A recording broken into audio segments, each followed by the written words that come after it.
Masjid makmur memakmurkan. Masjid At-Taqwa.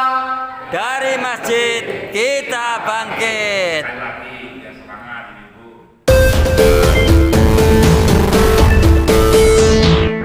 Assalamualaikum warahmatullahi wabarakatuh. Saudara pemirsa di mana saja berada, jumpa lagi bersama si Maskum dalam Sekilas Infomu, edisi pengajian menyongsong bulan Ramadan 1445 Hijriah dan pengukuhan yayasan serta takmir Masjid At-Taqwa Blora bersama Bapak Dr. Andes Haji Muhammad Jamaluddin Ahmad, psikolog dari Yogyakarta, juga ketua Lembaga Pengembangan Cabang dan Ranting Muhammadiyah, pimpinan Pusat Muhammadiyah.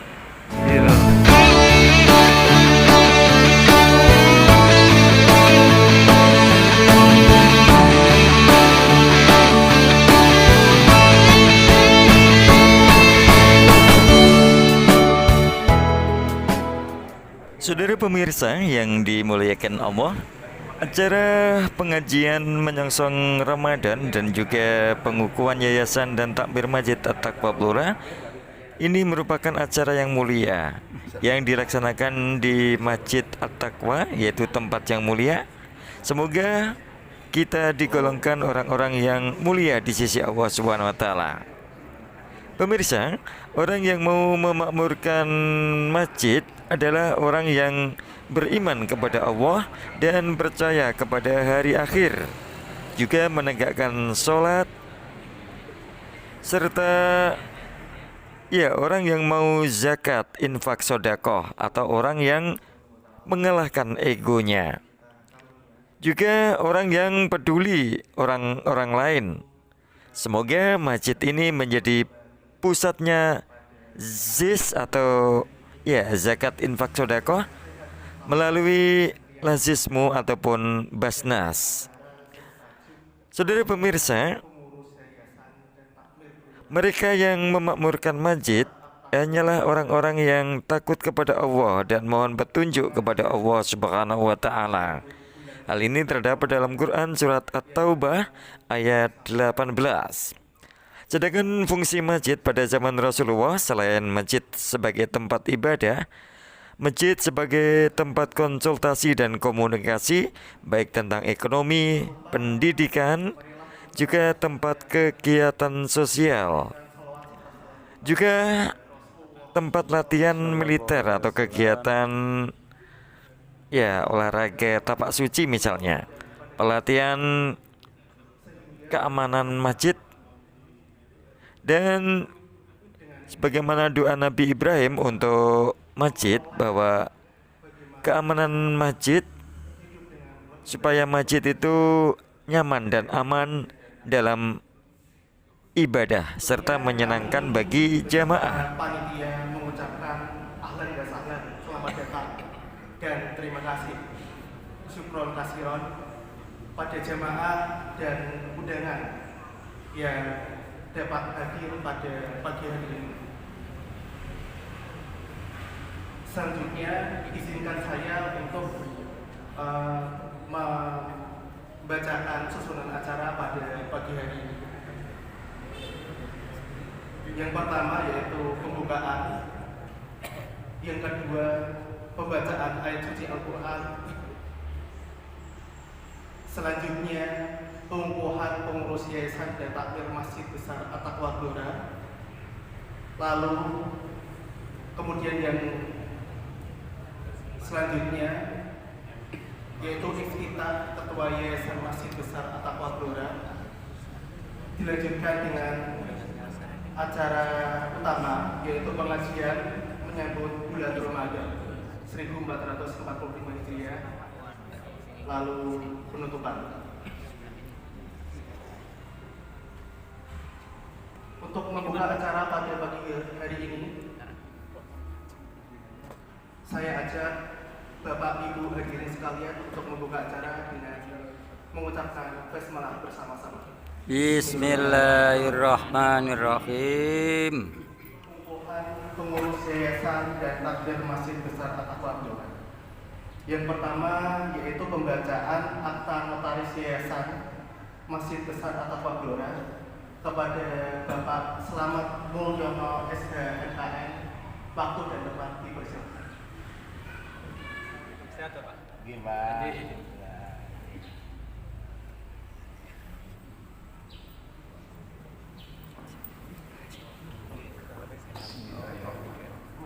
Assalamualaikum warahmatullahi wabarakatuh. Waalaikumsalam warahmatullahi wabarakatuh. Bapak Jamaluddin Ahmad, pengurus Pusat Muhammadiyah. Selamat datang Pak Jamal. Yang saya hormati jamaah Masjid Besar At-Taqwa. Keputusan Menteri Hukum dan Hak Asasi Manusia Republik Indonesia nomor AHU garis datar 000001.AH.01.05 tahun 2024 tentang persetujuan perubahan yayasan Masjid Besar At-Taqwa Blora Manggil satu-satu. yang berkedudukan di Jalan Raja Wali nomor 1 Ya, mesti. RT 2 RW 4 Kelurahan Tempelan Kecamatan Blora Kabupaten Blora dengan susunan pengurus yang terbaru sebagai berikut. Ketua Pembina Bapak Sudardio, anggota pembina Bapak Suwiknyo, anggota pembina Bapak Arbianto,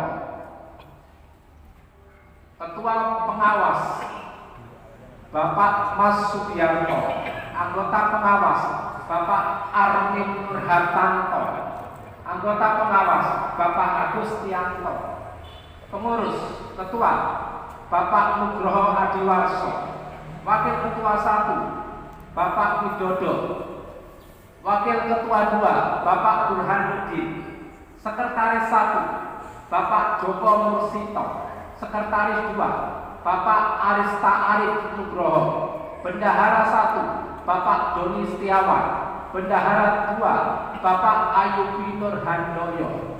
Demikian susunan pengurus Masjid Besar At-Taqwa yang saya bacakan.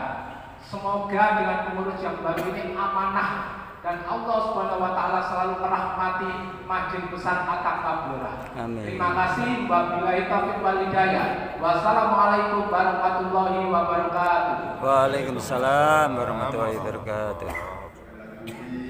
Apa yang sudah disampaikan oleh notaris, kami memperkenalkan semua pengurus yayasan Masjid Besar At-Taqwa Blora.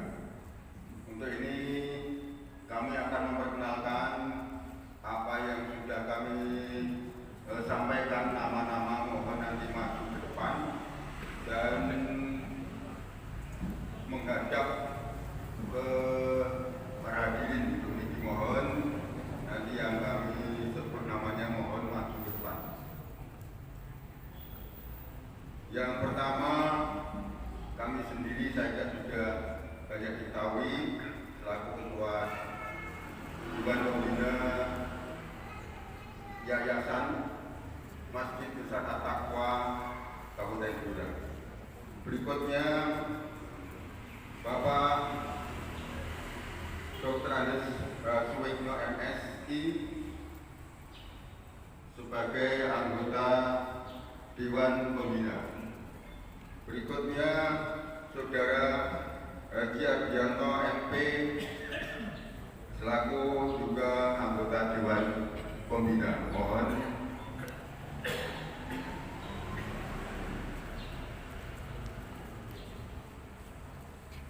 Selanjutnya pengawas 1 Bapak Haji Mas Subianto FPD dimohon ke depan. Berikutnya anggota pengawas Bapak Haji Armin Nurhartanto MPDI, karena sesuatu hal beliau Ustaz ini juga banyak kegiatannya mohon izin. Berikutnya Bapak Agus Yanto SH, mohon maju ke depan.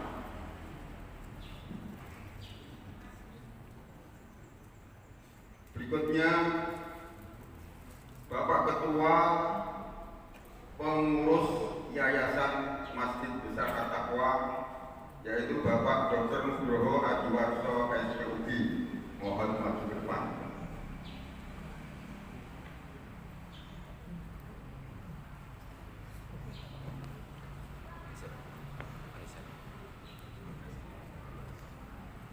Kemudian diwakili oleh Bapak Widodo MPDI, mohon ke depan. Dan Bapak Haji Burhanuddin karena beliau memimpin pengajian haji Muhammadiyah.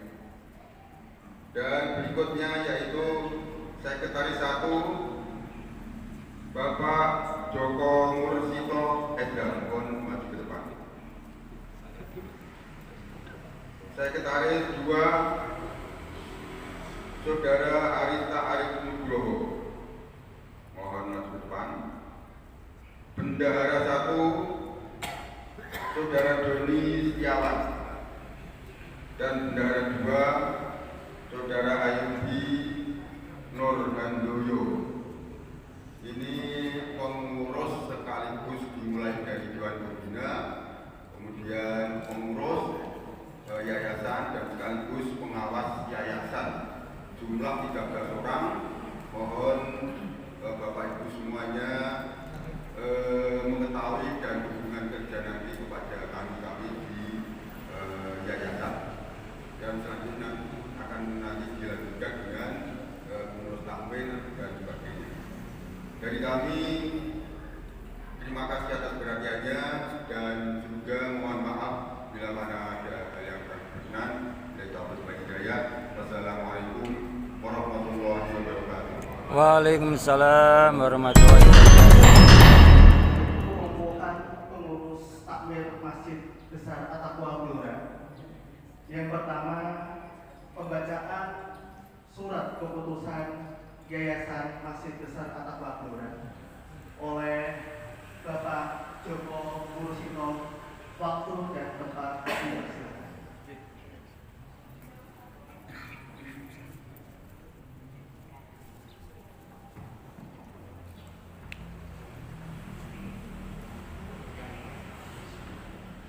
Assalamualaikum warahmatullahi wabarakatuh. Waalaikumsalam warahmatullahi wabarakatuh. Mohon izin untuk membacakan surat keputusan Yayasan Masjid Besar At-Taqwa Blora. Yayasan Masjid Besar At-Taqwa Blora Jalan Raja Wali nomor 1, telepon 0296531537. Surat keputusan Yayasan Masjid Besar At-Taqwa Blora nomor 02/DALYNAT/1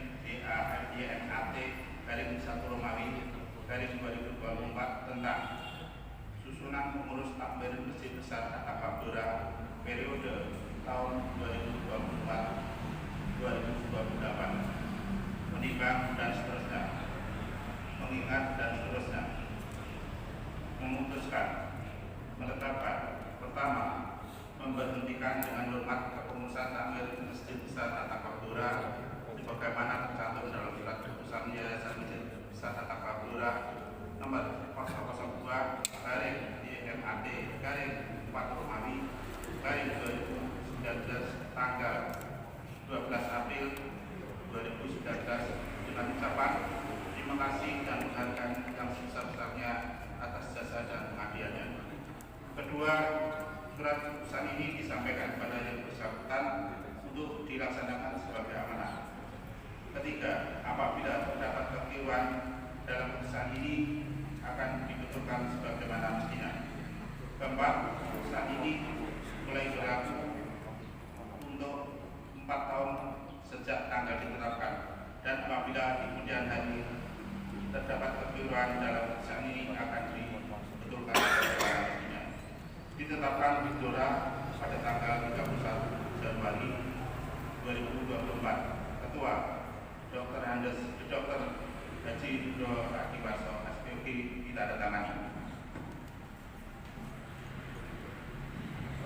Lampiran Surat Keputusan Ketua Yayasan Masjid Besar Takabura nomor 02/YMAT-1 Romawi garing 2024 tanggal 31 Januari 2024 tentang pengesahan pengurus takbir Masjid Besar Takabura tahun 2024-2028. Nomor 1, Bapak Dr. Andes Haji Sudoto Yusuf selaku penasihat. Yang kedua, Bapak Haji Zamura selaku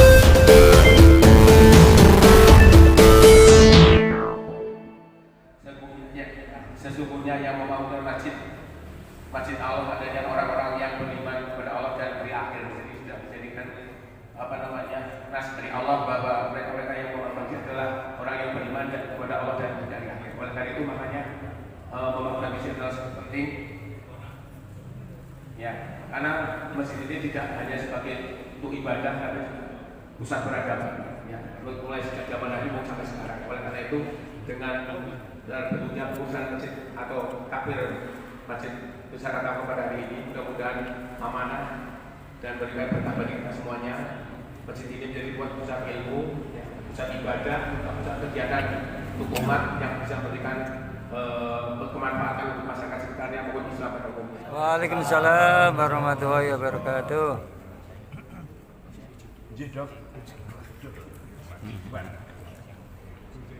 Acara selanjutnya adalah acara pertama pada pagi hari ini, yaitu pengajian menyambut bulan Ramadan 1445 Hijriah yang akan disampaikan oleh Ustaz Dr. Andes Haji Muhammad Jamaluddin SPS, Ketua Lembaga Pembinaan Cabang dan Ranting Masjid Pimpinan Pusat Muhammadiyah. Waktu dan tempat dipersilakan. Waalaikumsalam warahmatullahi wabarakatuh. Alhamdulillah wala haula wala quwwata illa billah. Asyhadu an la ilaha illallah wahdahu la syarika lah wa asyhadu anna Muhammadan abduhu wa rasuluh la nabiyya ba'dah. Allahumma shalli wa sallim ala Muhammad wa ala alihi wa sahbihi wa man. Ibu-ibu, bapak yang saya hormati, terlebih lagi kepada Bapak Ketua Badan Pembina Yayasan Dr. Nugroho, spesialis objin yang saya hormati, beserta seluruh pengurus yayasan. Ada badan pembina, ada pengawasnya, ada ketua pengurusnya, kemudian ketua takmir masjid beserta tim pengurusnya, ibu-ibu, bapak-bapak, dan jamaah sekalian yang insya Allah dalam limpahan rahmat Allah Subhanahu wa Ta'ala.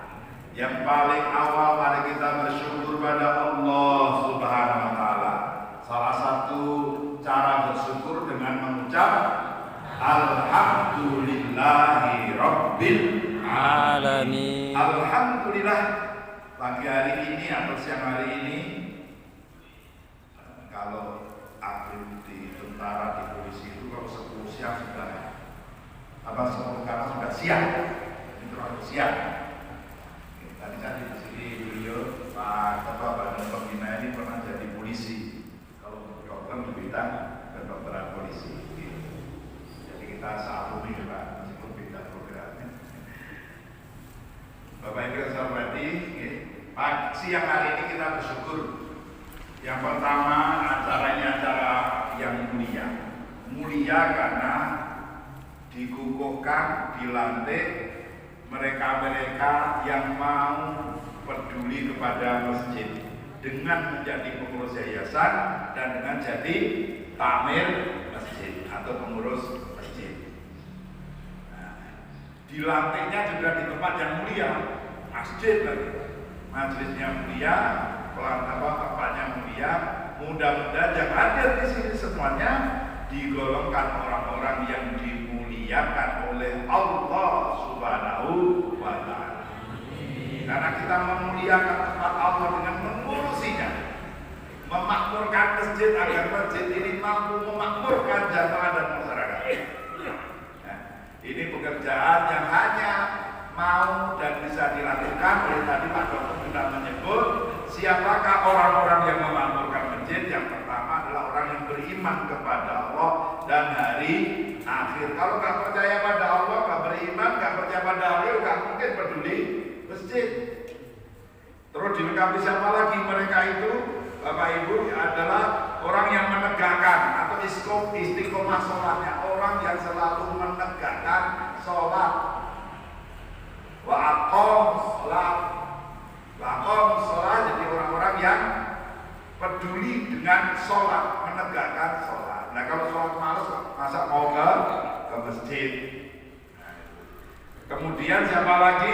Orang yang menunaikan zakat, orang yang mampu mengalahkan egonya dengan peduli pada orang lain. Jadi orang-orang yang egois gak mungkin mau infak zakat sedekah. Orang yang mampu infak zakat sedekah itu mengalahkan egonya, karena penghalang manusia untuk beriman kepada Allah, untuk baik atau berihsan terhadap sesama, itu adalah tadi Pak, ego. Maka Allah mengingatkan afara'aita man ittakhadha ilahahu hawahu. Lihat banyak manusia yang menuhankan egonya, hawa nafsunya. Itu maka orang-orang yang hanya peduli pada dirinya nggak mungkin mau memakmurkan masjid. Orang-orang yang peduli pada orang lain, maka dia mau mengeluarkan sebagian dari yang dimilikinya, hartanya, itu untuk membantu orang lain. Maka masjid ini juga nanti akan menjadi pusatnya zakat, infak dan sedekah. Karena nanti kalau undang-undang sudah resmi diterapkan, tidak boleh lagi masjid itu mengumpulkan uang kecuali melalui badan lembaga zakat resmi yang sudah sah oleh negara, melalui Basnas, Lazisnu dan sebagainya.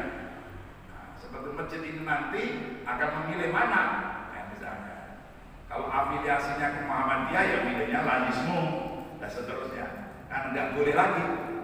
Masjid Al-Falah Sragen kan sama, masjid miliknya Pemda, tapi diserah kelolakan kepada Muhammadiyah, dikelola dengan baik sehingga yang dulunya zakat infaknya sebulannya 12 juta sekarang bergerak 350 sampai 600 juta setiap bulan. Masjid Al-Falah Sragen yang dikelola oleh PDM Sragen dari pemerintah diserah kelolakan kepada Muhammadiyah. Sekedar contoh ya. Ternyata kalau masjid dikelola zakat infak sedekahnya dan kemudian merekrut anak-anak muda yang bisa mengelola donasi itu secara digital, itu nanti zakatnya tidak hanya berasal dari jamaah masjid tapi dari seluruh Indonesia. Maka dapatnya 600 juta satu bulan, bisa untuk menggaji imamnya tetapnya. Di Al-Falah Sragen itu sekarang gaji imamnya 4 kali UMR, seluruh makmumnya digaji karena 24 jam ada shiftnya Pak. Jika masjid ini menjadi terang benderang buka 24 jam. Jadi ibu yang mau etika Ramadan, ada yang mau apalah malam itu buka 24 jam. Apakah masjid ini memungkinkan buka 24 jam? Dan tergantung nanti programnya.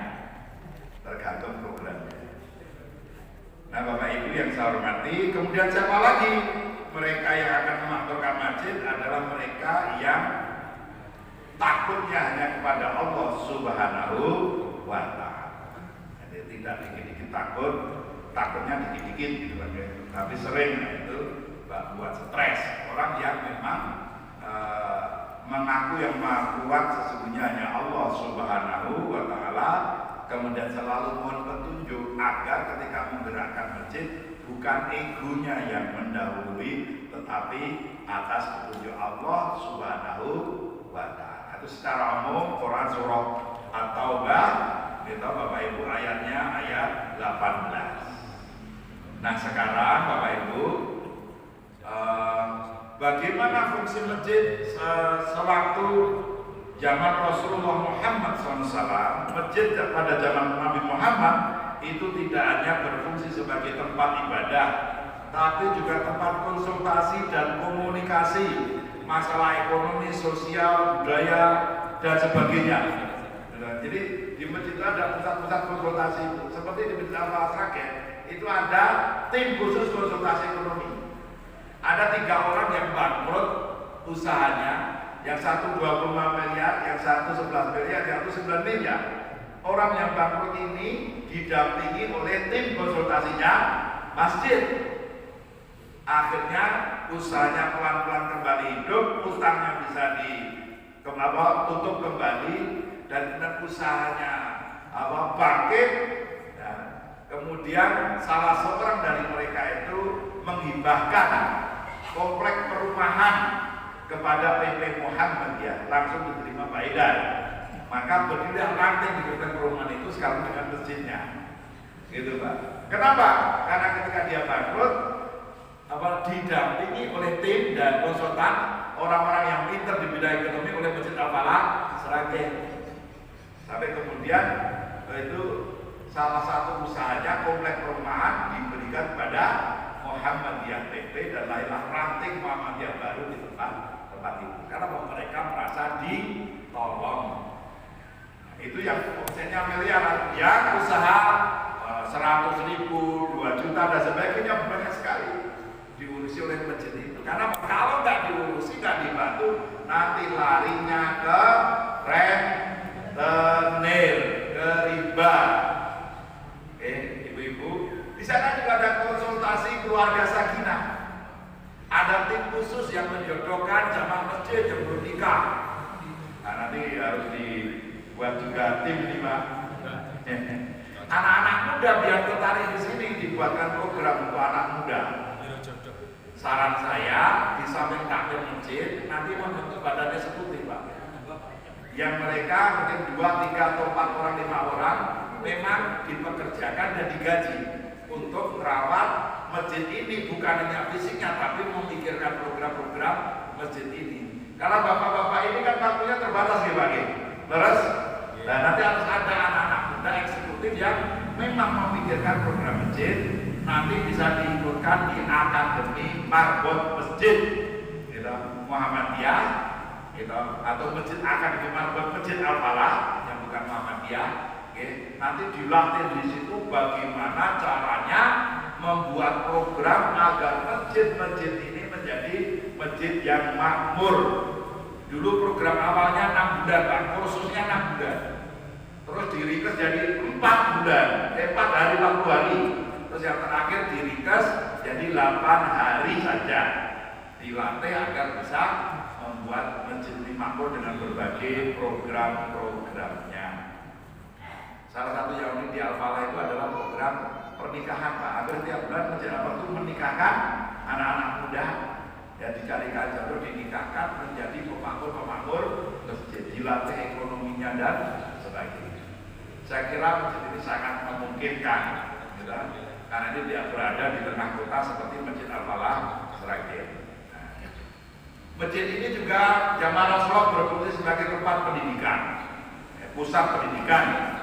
Orang belajar agama, kemudian tempat santunan sosial, pemberdayaan sosial, juga tempat latihan militer serta persiapan dan alat-alatnya zaman Rasulullah.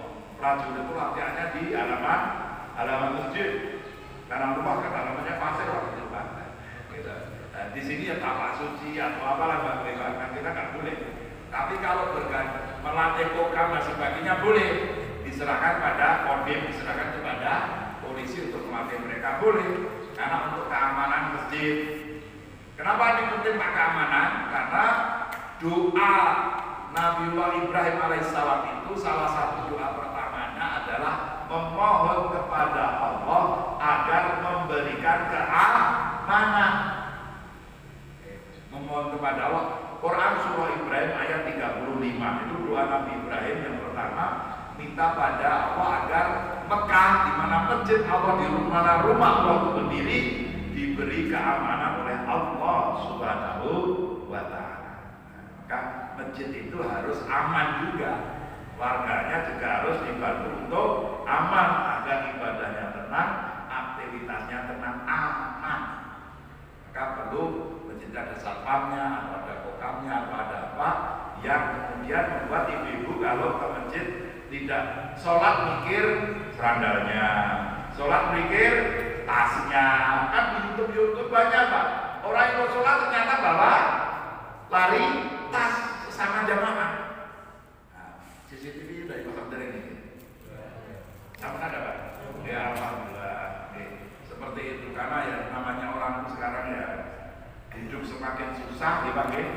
Nah, ada yang memang kerjanya nyuri, ada yang terpaksa nyuri. Lah yang orang-orang yang terpaksa itulah yang nantinya bisa disambungi oleh masjid. Termasuk di Sragen itu Bu, ketika dibuka program 24 jam, disiapkan air minum 24 jam, disiapkan makanan 500 porsi setiap hari, itu banyak yang namanya preman itu datang, awalnya hanya kencing aja Pak, kencing terus Pak makasih ya Pak pengurus masjid, nggak gitu pun nggak diapain, nggak apa-apa. Pertama niatnya hanya ke toilet, habis itu minta air minum, kasih, nggak usah diajak sholat dulu.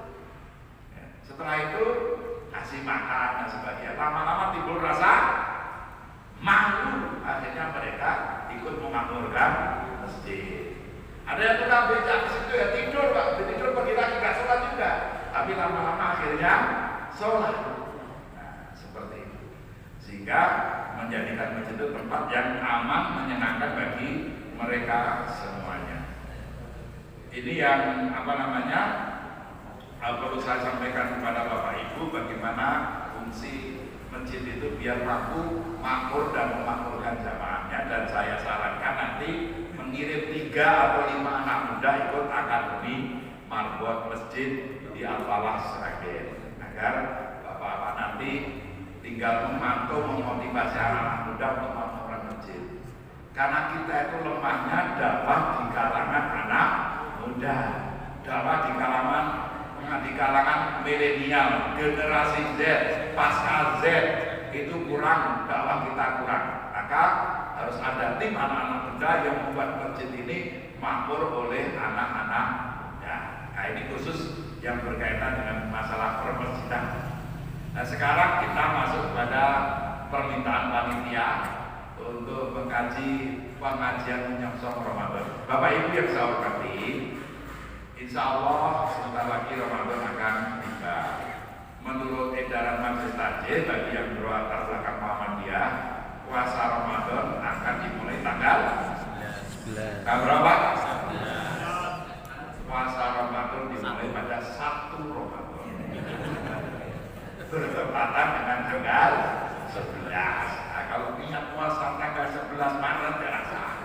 Kalau pakai dia guyonan Pak. Bertepatan dengan tanggal 11. Terus akan berakhir, ini puasanya 29 atau 30 Pak? Untuk tahun ini? 30 hari. Nah saya pesen jadwal-jadwal Ramadan, imsakiyah, sholat, puasa, jadwal itu dijaga, diumumkan bahwa kita puasa tahun ini 30 hari, beda hari yang biasa. Tapi ini saya guyonan caranya. Jadwal itu jangan sampai masuk ke Sirekap KPU. Nanti kalau masuk Sirekap KPU yang seharusnya 30 hari jadi 330 hari.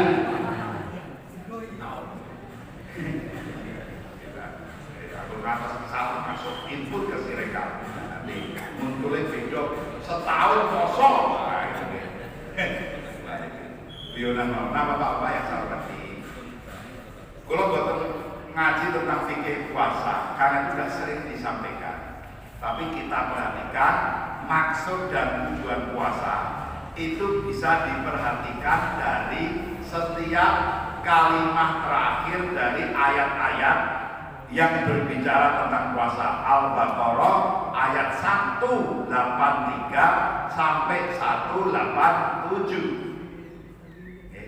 Bukan 186, tapi sampai ayat 187. Ada yang mengatakan 186, itu juga boleh. Buat apa-apa.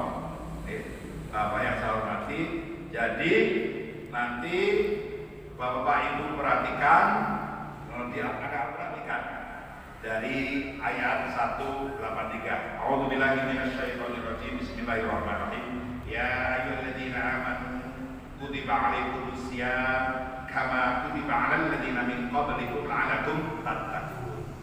Dari ayat ini 183 kita tahu maksud dan tujuan puasa adalah la'allakum tattaqun, menjadikan kita orang yang mampu menjaga diri dari segala perbuatan yang dapat membinasakan kita, menghancurkan kita ya, dalam kehidupan dunia dan akhirat.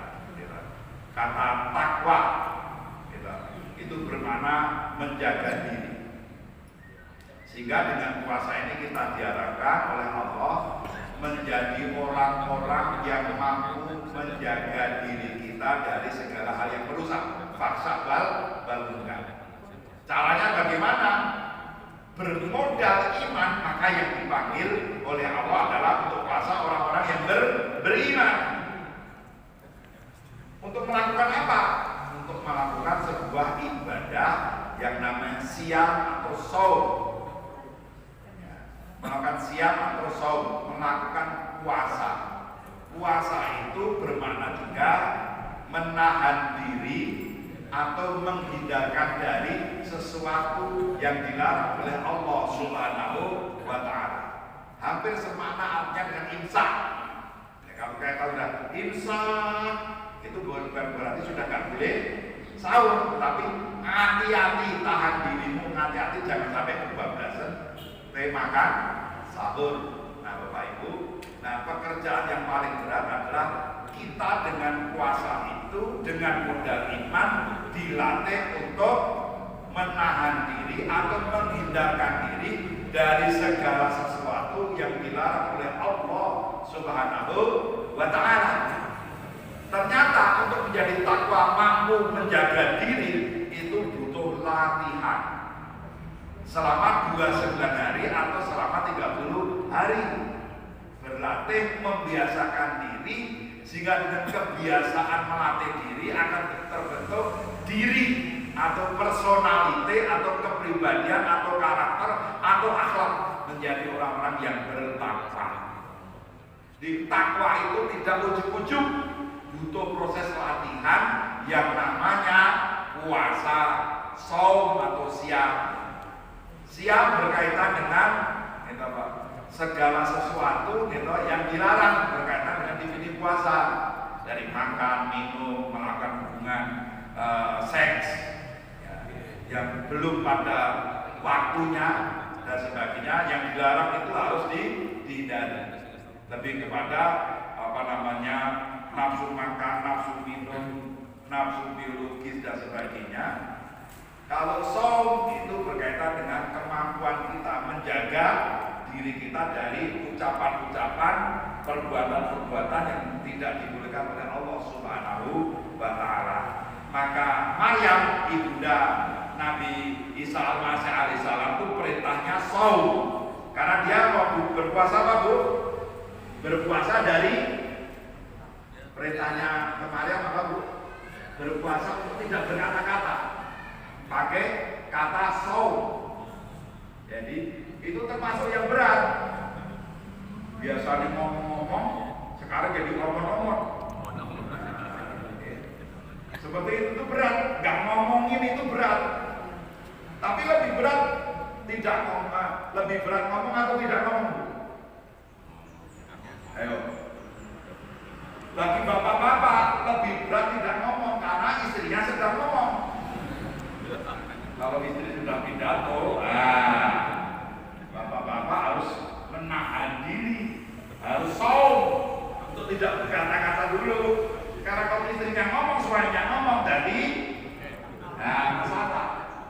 Ternyata mendengar itu bisa jadi lebih berat dibanding ngomong. Istri kita selesai ngomong, jangan terus ngomong. Wah itu tambah ngomong gitu kan. Jadi setelah oke, aku izin untuk keluar nyari angin, jadi nyari angin biar masuk angin, keluar itu Pak. Karena ada kisah Khalifah Umar bin Khattab radhiyallahu anhu itu kan pernah ada zaman beliau ada seorang sahabat, ini mau cerita tentang saum puasa.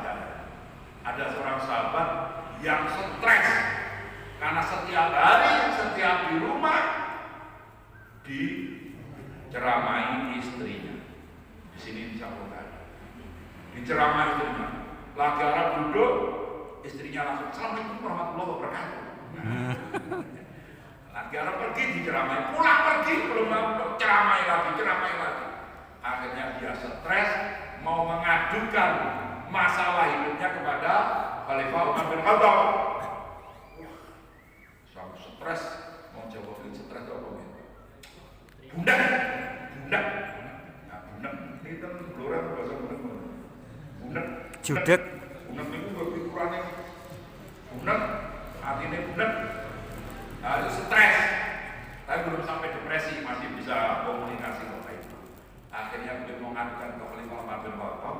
Begitu dekat rumahnya Khalifah Umar bin Khattab, beliau mendengar Khalifah junjungannya sedang diceramai istrinya. Terus saking sederhananya rumahnya Khalifah Umar bin Khattab, ngomong neng jero omah, desa krungu neng wong jaba omah. Kalau rumah kita kan ngomong orang bener. Itu lagi mau dekati rumahnya Khalifah, bener Khalifah lagi diceramai istrinya. Khalifah istrinya ngomong, iya deh, mantap deh, iya deh, dengerin. Nah, terus begitu dengar kayak begitu selesai Khalifah Umar bin Khattab, wes deh, aku tak metu sih ya deh. Pas beliau metu, ndelok kelibatan tadi sahabat yang lain itu lebat mau melayu, tapi sekonangan karo Khalifah Umar bin Khattab. Mas atau komo adik mriki mboten Khalifah mboten rene ana apa kula wau jane mau matur Khalifah mau mengadukan istri saya kepada Khalifah Umar bin Khattab karena kula niku stres bunem pusing kula ndak dina tempat diceramai bojo kula tapi begitu kula dugi beliau jenengan lah kok Khalifahku ya diceramai istrine kok dengarkan sabar ya dek, matur nuwun dek. Begitu saya mendengar itu, masalah saya sudah selesai. Nanti kalau istri saya begitu akan saya dengarkan dengan senang hati. Jadi begitu Khalifahnya aja diceramai, ngomong aku. Itulah tugas utama istri memang menceramai suami. Kalau itu cari bocah Solo ke Klaten. Wong Solo itu ngomong aja bulet-bulet. Tapi kalau orang Banyumas ekspresif, spontan. Ngomong ya ngomong wae, negur wae kayak orang Betawi, kayak orang Surabaya. Nah, kalau nikah bulan pertama kan stres kan. Lah bojoku kula niku reduk leh. Beduk. Berat badan kula turun, Pak. Berat badan turun. Tapi setelah tahu bahwa itu adalah orisinil, itu bukti kebaikan hatinya yang sayang pada suaminya. Tidak ada pasal dendam, gak suka, gak ada. Itu tulus. Begitu tahu, oh itu memang seperti itu istri saya, budayanya begitu. Maka kemudian saya terima dengan senang hati, berat badan naik 1 kilo, 2 kilo. Nah sampai sekarang gak balik-balik, Pak. Dan kebetulan saya tugas itu di daerah-daerah yang memang masyarakatnya ekspresi spontan. Kalau tugas di Jakarta Betawi, saya tinggal di kampung Betawi. Tapi kampung Betawi saya itu Muhammadiyah, Pak. Asli orang Betawi tapi Muhammadiyah. Di belakang kampus UI Depok. Rumah saya di belakang kampus UI Depok. Sampai sekarang masih ada 1 kelurahan 2 ranting, kukusan 1, kukusan 2. Orang Betawi asli Muhammadiyah. Orangnya baik, nanti nyabrak. Ngomong kayak nesu itu. Tapi itu apa, Pak? Itu keterbukaan. Kalau tugas ke Manado kita tahu, ketemu orang Manado, ya orang Manado begitu. Jadi diuntungkan, Pak. Oh, Pak Manado itu panggil bojone. Kalau ibu namanya misalnya Wahyuni, si istri atau kalau suami namanya Jamal, panggil suami, Jamal. Istri panggil suaminya itu Jamal, hanya namanya loh. Pas pertama kali anak buah saya itu Pak Pradusa Kepala Dinas Psikologi Polda, anak buah saya itu separuh orang Manado, separuh orang Jawa. Lah ada suami istri Supri, siapa Mbak Pri itu si istri saya puluhan juga, suaminya juga polisi, itu manggil suaminya itu pakai nama Pri, Supri. Istrinya suaminya diterangkan, bukan kaget kok, langsung puluhan. Saya marahin, kamu kan orang Jawa, suamimu orang Jawa, masa manggil suaminya langsung namanya Pak. Dan pergi pun biasa manggil suaminya ya jenenge orang Humas, apalagi Kanjeng Raden Tumenggung seperti itu. Kok terangannya sampai situ? Saya ingin ceritakan Siti Maryam itu diperintahkan Allah puasa. Salah satu puasa yang berat adalah puasa dari berkata yang tidak benar. Ibu kalau itu berat benar. Itu enggak berat ya, alhamdulillah. Oke. Semua itu perlu dilatih, baik tadi mengendalikan diri dari kebutuhan-kebutuhan primer, gitu, maupun kebutuhan-kebutuhan berkata-kata dan sebagainya. Itu penting karena kata-kata kalau tidak hati-hati itu bisa merusak semuanya. Gitu, seperti itu. Nah, dengan membiasakan diri melakukan yang diperintahkan Allah dan menghindarkan dari yang dilarang oleh Allah, maka kita menjadi orang yang bertakwa, mampu menjaga diri kita. Dari kata takwa juga muncul makna pengendalian diri. Ini bisa dibaca di tulisannya Pak Profesor Dr. Quraisyihab ketika menjelaskan arti dari kata takwa. Salah satu makna yang muncul adalah pengendalian diri. Di dalam ilmu psikologi, pengendalian diri itu salah satu ciri orang yang sehat jiwanya. Kalau orang tidak mampu mengendalikan dirinya, maka dia akan mengalami satu persatu dari gangguan jiwa. Gangguan jiwa itu bukan berarti edan. Gangguan jiwa itu tidak harus bermakna edan, seperti yang dinamakan edan oleh orang Jawa. Edan. Meskipun edan itu ada dua makna, edan beneran, sing lupa orientasi waktu, tempat dan sebagainya. Edan juga bermakna hebat. Kalau bapak-bapak nonton YouTube bola voli Liga Korea, itu ada pemain Indonesia yang sangat terkenal sampai dijuluki Megatron, satu-satunya pemain Liga Korea yang pakai kerudung, satu-satunya yang beragama Islam asal Indonesia. Itu sampai dapat julukan Megatron, semesan petir, karena kalau nyemes kena orang yang lawannya pol itu langsung geletak. Saking kuatnya semesnya Megawati Hangestri sebagai Piai Jember, satu-satunya pemain berjiwa. Nah kalau orang Jawa kok nyemuai, dia tenan ini. Dan hebat tenan ini. Kalau sok ngegulkan dari jarak jauh, dia tenan. Kita bermakna juga hebat sama hebat tenan. Nah, puasa itu bisa mencegah dari berbagai gangguan jiwa. Karena makna kata takwa salah satunya pengendalian diri. Di dalam ilmu jiwa, ilmu psikologi, self control, pengendalian diri adalah salah satu ciri jiwa yang sehat. Ini jam 5. 10.55. Nanti selesai jam berapa? Paling banter ya. 15 menit lagi. Maka saya singkat-singkat mawon. Yang pertama itu bisa mencegah gangguan jiwa. Kebiasaan balik itu membuat jiwa kita sehat. Kebiasaan baik puasa apa? Kebiasaan baik puasa apa? Tidak makan dan minum. Itu secara kesehatan fisik, kedokteran, medis membuat kita sehat. Kulo niku yang kosong mesti berat badannya turun. Karena terjadi pencucian khusus. Ketika puasa itu terjadi pencucian khusus secara alami karena kita puasa. Kemudian dengan puasa membuat hidup lebih tenang. Yang raposo itu titik-titik melak. Pokoknya saat ini panas lah.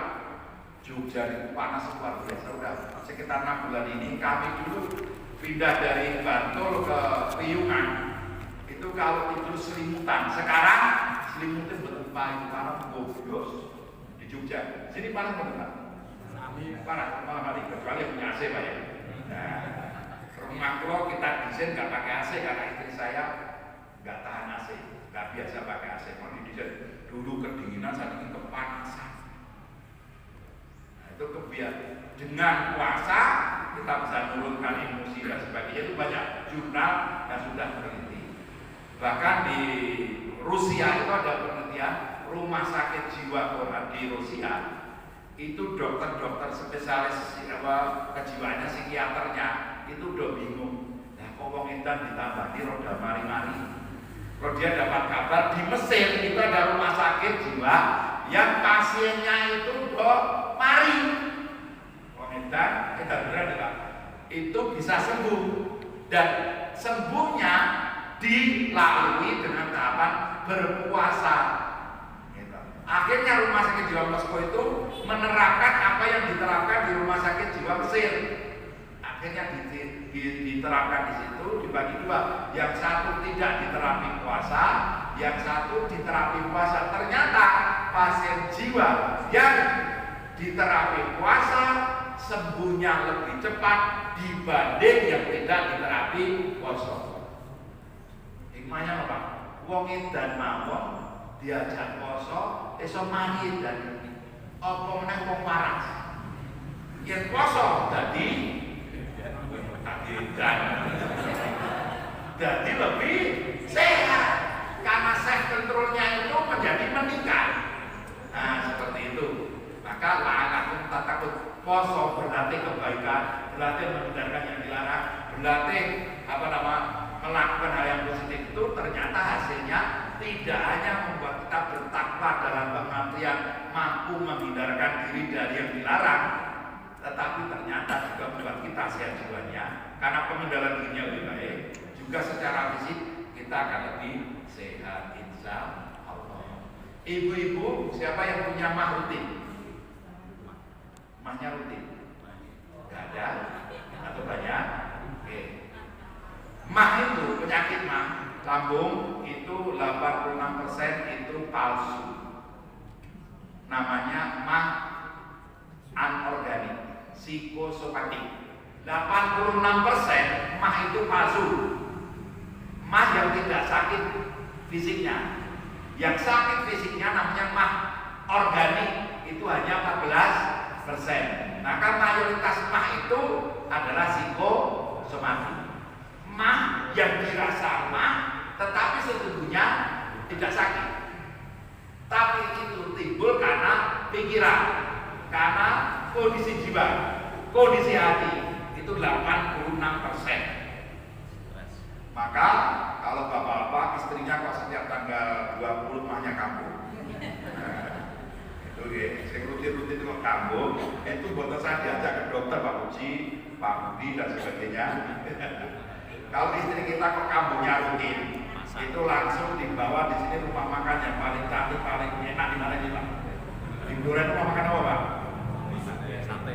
Wah, pokoknya diajak ke rumah makan yang bagus, lebih-lebih nanti puasa nanti kalau istrinya mah diajak ke tempat yang bagus, yang enak makannya, yang indah tempatnya. Anak-anak dititipkan ke panitia buka puasa bersama. Biar bicaranya bebas. Setelah sampai ke rumah makan, gitu, sambil buka puasa, si suami pegang tangan istri. Terus bilang assalamualaikum warahmatullahi wabarakatuh. Mau ceramah Pak? Nah, suaminya ustaz.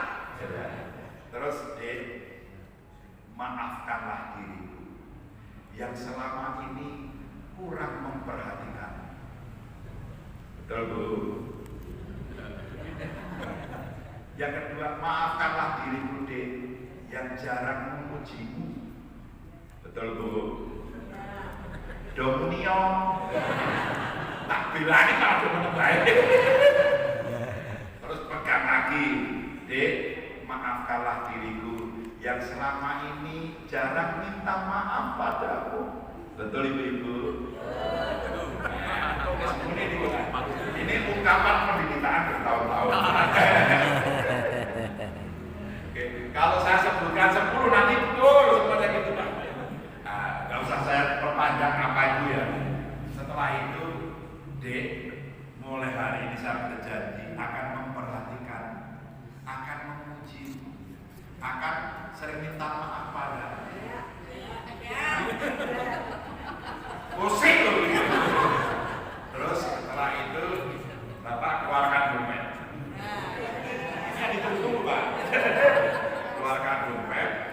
uangnya abang kabeh. Jumlahnya 10. Dek, iki jane duit lanang. Duit lanang itu ibu gak boleh tahu. Tapi bagi suami yang punya duit lanang, nanti jangan saya pulang terus dibantu duit lanang. Nah, stres malah. Hanya yang punya kebiasaan. Saya termasuk suami yang menyiapkan uang lanang itu. Terus ini duit lanang hanya saya keluarkan kalau kondisinya gawat darurat. Ternyata yang gawat darurat lah kowe deh. Dan tanggal kok stres.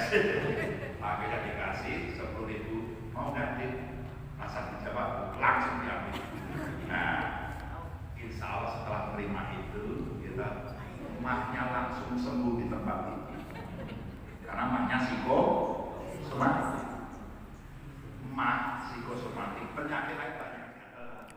Saudara pemirsa yang berbahagia, sebagaimana dalam Quran surat Al-Baqarah ayat 183 sampai 187, di antara tujuan puasa yaitu la'alakum tattaqun, yang mana takwa artinya menjaga diri kita dari kerusakan. Ya, dengan modal iman untuk melakukan puasa, menahan diri dari sesuatu yang membatalkan puasa, atau ya tidak melakukan yang dilarang oleh Allah Subhanahu wa taala. Sehingga untuk menahan diri ini perlu latihan selama 30 hari atau 29 hari. Ya, istilah puasa yaitu juga disebut shaum, yaitu perintah puasa untuk tidak berkata-kata, sebagaimana diperintahkan oleh kepada Siti Maryam untuk shaum. Saudara pemirsa, puasa melatih kebaikan, berlatih meninggalkan yang dilarang, berlatih melakukan yang positif. Itu ternyata hasilnya tidak hanya membuat kita bertakwa dalam arti meninggalkan hal yang dilarang, tetapi membuat kita sehat jiwanya, karena mampu mengendalikan diri lebih baik dan secara fisik kita lebih sehat. Juga kaitannya dengan puasa itu akan mendatangkan banyak kebaikan. Berarti kita harus bisa mengambil hikmah. Puasa dari segi kesehatan, dari psikologis, puasa dari fikih, ibadah dan sebagainya. Ternyata puasa banyak sekali manfaatnya. Termasuk manfaat puasa itu ya membangkitkan energi. Lalu orang yang berpuasa dengan zakat, infak dan sedekah akan ya kita menjadi orang-orang yang pandai bersyukur. Puasa itu akan mendidik kita untuk selalu teguh dalam kebenaran. La'allakum yarsyudun, yaitu tetap dalam jalan kebenaran. Nah, bukti sukses puasanya yaitu tidak mau mengambil barang bukan miliknya dan tidak membuat kasus, ya misalnya kasus korupsi dan sebagainya. Yang benar jadi salah dan yang salah jadi benar. Saudara pemirsa, semoga puasa tahun ini mudah-mudahan lebih baik daripada sebelumnya, dan semoga kita menjadi orang-orang yang la'allahum yarsyudun, yaitu tetap di jalan kebenaran. Di samping itu juga la'allahum yattaqun.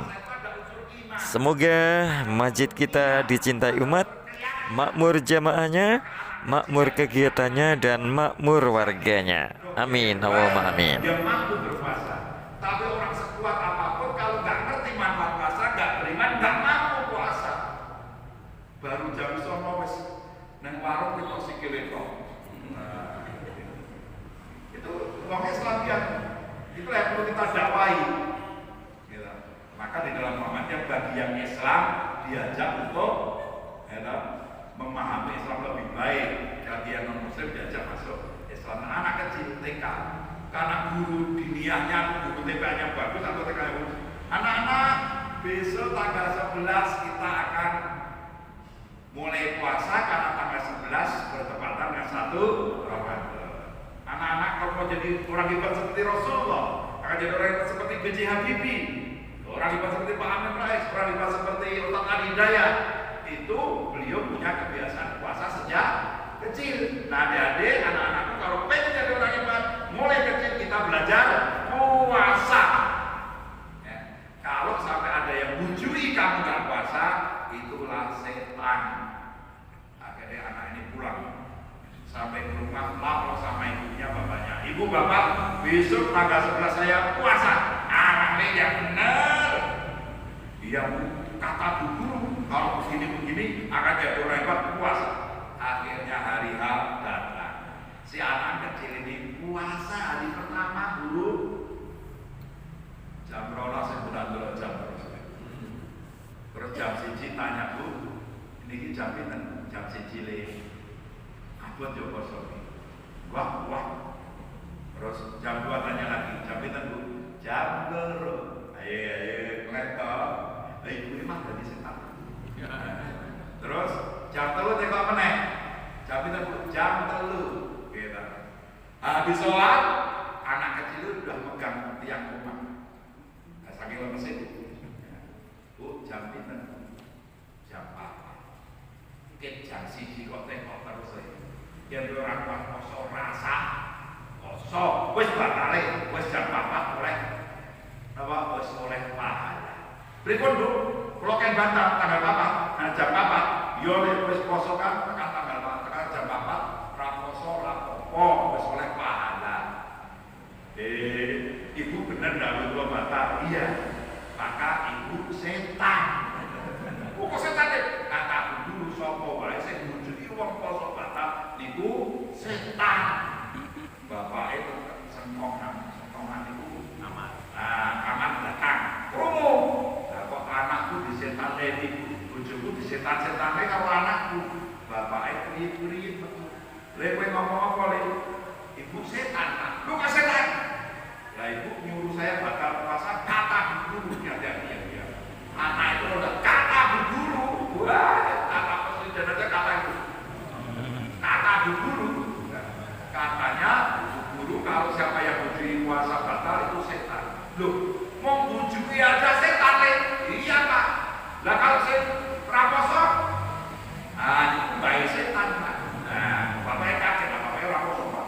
Nah, sejak itu akhirnya bapaknya ikut puasa. Ini saya kejar contoh guyonan, tapi fakta. Ternyata kalau niatnya kuat dan sebagainya, anak kecil saja mampu puasa. Itu sama dengan sholat. Bapak-bapak nggowe saka bloro tekan cepu kuat boten? Kuat. Bahkan kuat domene kuat. Tapi nggowe nang masjid mung sekilo belum tentu kuat. Maksudnya kan Pak? Nggowe tekan cepu tekan putih-putih kuat. Ning masjid mung jarake 1 kilo wae ora kuat. Soalnya kudu sholat neng masjid. Taat nasum khairul lakum in kuntum dalam sabar cepat. Kemudian ayat berikutnya adalah ditutup dengan la'allakum tashkurun. Mudah-mudahan dengan seluruh proses ibadah puasa ada segala kegiatan sahur, buka, zakat, sedekah dan sebagainya, ngasih makan orang buka puasa. Itu akan membuat kita menjadi orang-orang yang tambah bersyukur. Jadi itu kita bersyukur, kita tidak mengalami seperti saudara kita di Gaza, bersyukur negara kita aman, meskipun utangnya akeh, tapi aman. Kalau utangnya diutang terus aman, pindah ke Qatar, Qatar lagi nyari penduduk yang mau tinggal di sana. Niku lahir langsung dikasih raga, nikah dinikahin. Kita syukuri Indonesia itu sejelek apapun, ternyata ini tempat tinggal kita yang harus kita pelihara, kita jaga agar tetap aman dan damai. Terus ayat berikutnya ditutup dengan la'allahum yarshudun. Ya, Wa idza sa'alaka ibadi anni fa inni qarib. Seterusnya sampai akhir, puasa itu akan mendidik kita untuk ta'allah yang sujud, teguh berjalan di atas kebenaran. Wong niku ben poso, ben teguh, orang liar-liur. Contohnya apa? Anda di kulkas es buah, enak banget itu dua EDW, tapi belum waktunya buka. Ibu-ibu apa yang sedang puasa berani nggak minum air apa es buah itu? Ini itu dua EDW yang kulkas EDW yang main EDW, tapi karena belum waktunya kita nggak boleh liar-liur. Maka tetap berjalan di atas jalan kebenaran. La'allahum yarshudun. Makna yang lebih luas. Naik kantor kita diajak markup. Terus gimana? Enak ya gitu apa? Terus gimana?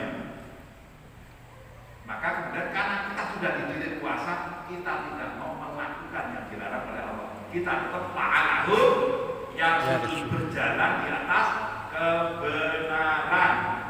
Hidup ini yang paling susah ini. Maka nanti puncak ayat puasa, perhatikan apa ayat puncak ayat puasa itu la'allahum yarshudun. Ini berat di zaman sekarang, kita tegak lurus istiqomah di jalan kebenaran bukan urusan mudah.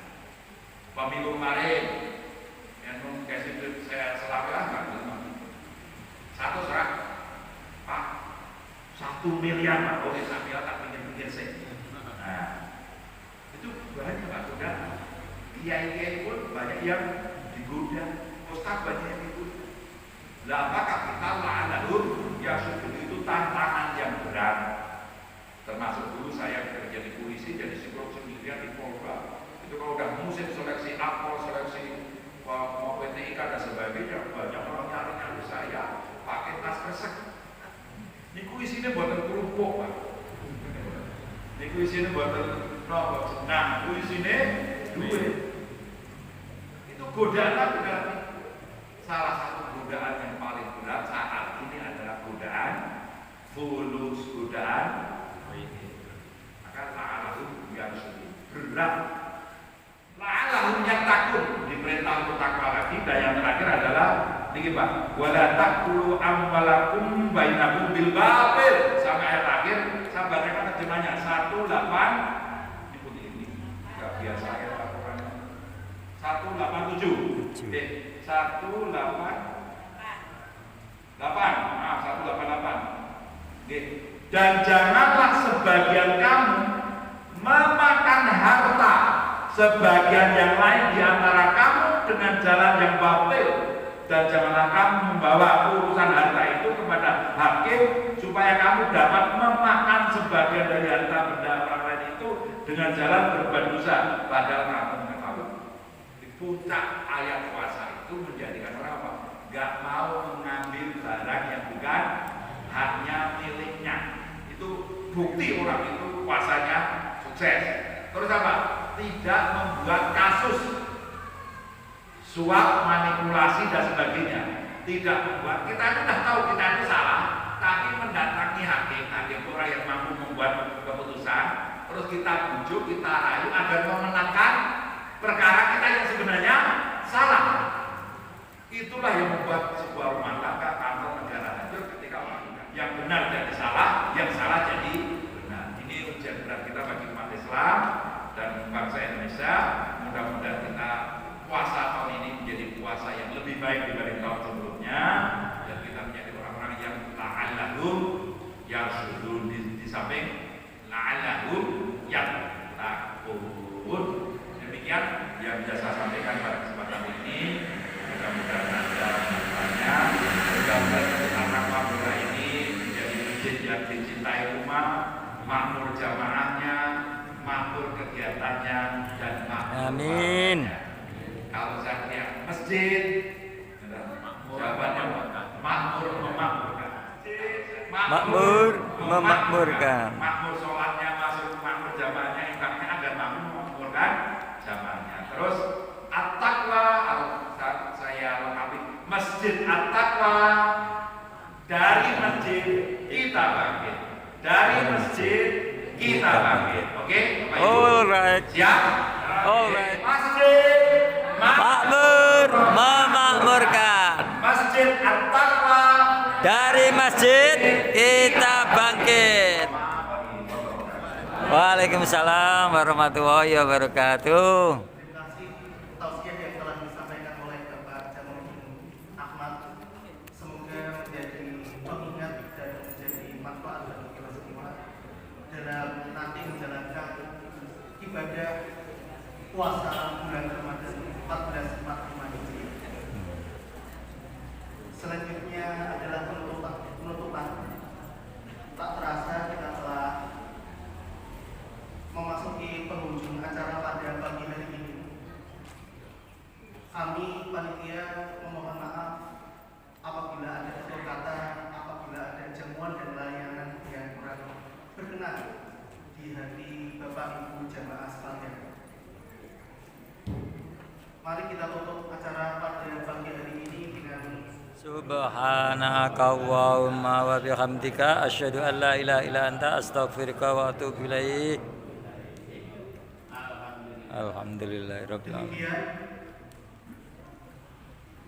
bubur sumsum telur puyuh. Cakep.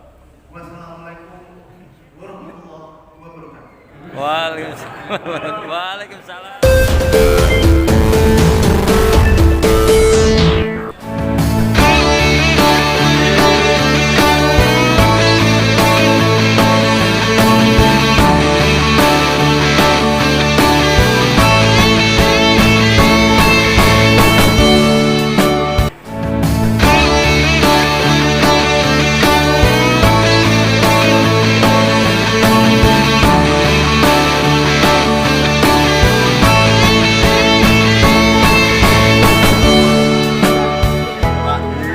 Pak Jamal, salam KG Pak Moklas Pak.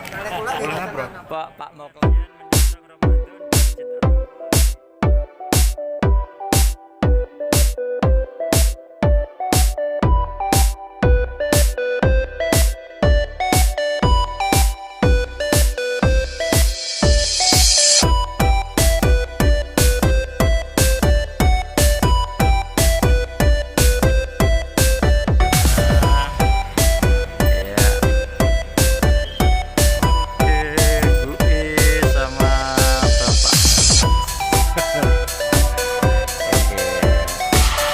Oke, selesai pengajian menyongsong Ramadan bersama Pak Jamaluddin Ahmad dari Yogyakarta ini ya, di Masjid At-Taqwa Blora.